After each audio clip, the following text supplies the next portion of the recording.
Daripada pot itu, kenapa kita kalau mengupayakan tanam dalam pot itu karena akan memudah memanage tanaman, bisa kita pindah-pindah gitu lah.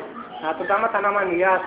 Nanti kalau kita jual banyak pot tanaman hias, kita bisa misalnya kalau ada acara pengantin atau acara itu bisa untuk dekor begitu. Atau mungkin untuk memperindah ruangan tempat kerja kita, atau mungkin rumah kita juga bisa kita masukin ke dalam ruangan. Tapi kalau jangan terus-terus harus diganti-ganti itu karena biar tanaman itu dapat sinar matahari. Kalau kita siang-siang begini kita taruh di ruangan kita, itu dia memproduksi oksigen dan juga beberapa tanaman itu bisa mengantisipasi adanya gelombang elektromagnetik yang berasal dari seperti handphone begini atau dari televisi, itu seperti lidah mertua itu ya, atau sansevieria itu bisa meredam itu fungsinya ya. Itu tapi jangan terus-terusan ditaruh di ruang, harus ganti-ganti putar gitu, sering disirkulasi biar dia dapat cahaya juga, jadi tidak terus-terusan gitu. Terus fungsi tanaman pot itu. Tapi kalau kita nggak punya pot, kita bisa mengatasi sampah itu dengan biopori itu. Masalah lubang atau dalamnya itu tergantung kondisi rumah kita, pekarangan kita. Kalau pekarangan kita sempit misalnya ya kita kecil aja lubangnya. Kalau kedalamannya bisa minimal 30 cm lah. Nah, nanti ditutup, terus kasih kesempatan di atasnya itu tanah sekitar minimal 5 cm. Nah, 5 cm itu untuk apa? Untuk media tanaman agar dia bisa menyerap unsur-unsur hara untuk sementara menyerap tanah. Tapi kalau dia itu dalam bentuk sampah, maka tanaman itu malah mati nantinya. Nanti kalau minimal ada 5 cm tanah, gitu, dia akan menyerap unsur hara dulu di tanah itu, sementara menunggu sampah organiknya itu menjadi kompos atau busuk menjadi kompos. Kalau sudah dia menjadi kompos, maka tanaman itu akan dengan mudah menyerap unsur-unsur haranya, maka tanaman jadi subur dia, begitu. Itu minimal ya 30 cm lah kalau itu. Tapi terus maksimal ya kalau bisa kedalamannya jangan sampai berdekatan dengan area air resapan, sumber air, karena dia kalau berdekatan dengan sumber air bisa mencemari perairan atau sumur ya. Itu jangan sampai berhubungan dengan sumber air begitu, paling dalamnya begitu. Ya paling dalam 1 meter itu udah cukup untuk tanaman, menyuburkan tanaman itu. Dan itu sudah bisa menyerap, mengurangi volume sampah dari rumah tangga kita, bisa. Gitu. Terus masalah kekompakan ya itu tergantung atau motivatornya atau penggeraknya. Biasanya ya dimohon ada seseorang yang bisa menggerakkan gitu. Kalau nggak ada yang menggerakkan ya mungkin susah ya membuat seseorang itu menjadi kompak. Karena sesuatu yang besar itu pertama ada sesuatu kemauan. Pertama ada kemauan dahulu. Kalau nggak ada kemauan ya kita nggak bisa merubah sesuatu yang membuatnya sesuatu yang menjadi besar. Kemauan, terus kemudian ada kemampuan. Kemampuan itu berdasarkan karena ada pengetahuan di dalam otak kita. Pengetahuan ataupun pengalaman. Kemudian pengalaman itu di-share kepada orang lain. Orang lain kita beritahu, ini begini. Hasilnya akan menghasilkan yang lebih baik dari ini. Mari kita bergerak, mari kita kompak untuk mengatasi masalah ini. Maka orang pun bisa bergerak dengan itu.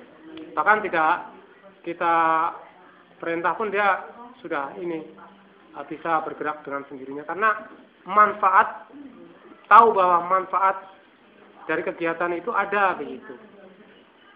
Jadi perlu diberitahu tentang manfaatnya dahulu. Ini manfaatnya begini. Ada lebih bermanfaat lagi kalau misalnya sampah lebih baik daripada dibuang begitu saja ke sungai, itu malah nanti menyumbat banjir menimbulkan banyak penyakit begitu. Penyakit ya, kalau banjir itu kan limbah organik dari meluap itu, dari tinja meluap ke jalan itu ya.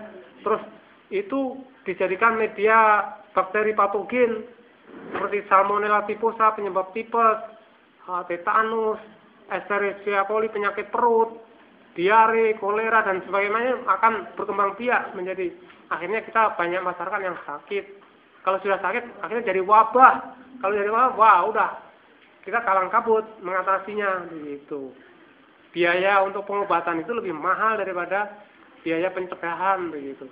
Coba kalau kita sampah itu kita kelola, yang plastik kita pisah, organik pisah, kertas kita daur ulang misalnya menjadi kerajinan, sebagainya, atau dijadikan bubur lagi jadi kertas lagi jadi karton, terus plastiknya nanti disetor ke pabrik plastik diolah menjadi pot atau polybag dan sebagainya, terus komposnya bisa organiknya bisa kita olah menjadi kompos dan bisa langsung kita manfaatkan untuk tanaman dan itu tidak berbahaya bagi kesehatan. Kalau tanaman yang berasal dari pupuk kompos itu sangat baik, lebih baik daripada tanaman yang dipupuk dengan urea. Karena di dalam urea itu, cara pembuatan urea kimia itu menggunakan katalisator yang namanya timbal. Nah, timbal itu kadang-kadang katalisatornya ikut ke dalam pupuk. Nah, timbal ditinjau dari segi kesehatan atau PB atau pelembem itu ditinjau dari kesehatan, dia mengganggu kesehatan kita, mengganggu sistem saraf pusat atau otak dan juga bisa menimbulkan anemia begitu, ada kekurangan darah begitu. Karena timbal itu mempunyai valensi atau energi kimia, energi ikatan yang lebih tinggi dari besi, di mana besi itu adalah inti daripada penyusunan sel-sel darah merah. Nah, kalau besi ketemu timbal, maka besi ini terusir dia, karena kedudukannya lebih tinggi dari timbal. Dia terusir, akhirnya fungsi besi yang tadinya sebagai inti pembentukan sel darah merah, akhirnya dia rusak, akhirnya orang menjadi anemia. Kalau orang anemia, maka kemampuan untuk mengikat oksigen menjadi berkurang. Akhirnya orang jadi sakit begitu. Ya Rasulullah dan nggak bisa begitu. Oke, mungkin dari saya sekian dulu Bu, mengingat banyak hal yang harus saya kerjakan. Kalau ibu-ibu ingin lebih banyak lagi bertanya kepada saya, silakan boleh lewat telepon atau berkomunikasi dengan saya melalui Facebook ataupun email. Facebook saya bisa lewat ICSD Jabar ataupun Wijayanto Presiden NKRI. Ya, Wijayanto Presiden NKRI, nggak ada papan ya, jadi nggak bisa ini. Saya, ya, Presiden NKRI. Ya. Itu NKRI revolusioner Bu, revolusioner, Presiden NKRI revolusioner sebenarnya. Tapi kalau di Facebook hanya Wijayanto Presiden NKRI, begitu. Oke, saya akhiri. Terima kasih atas perhatian ibu-ibu dan bapak. Wassalamualaikum warahmatullahi wabarakatuh.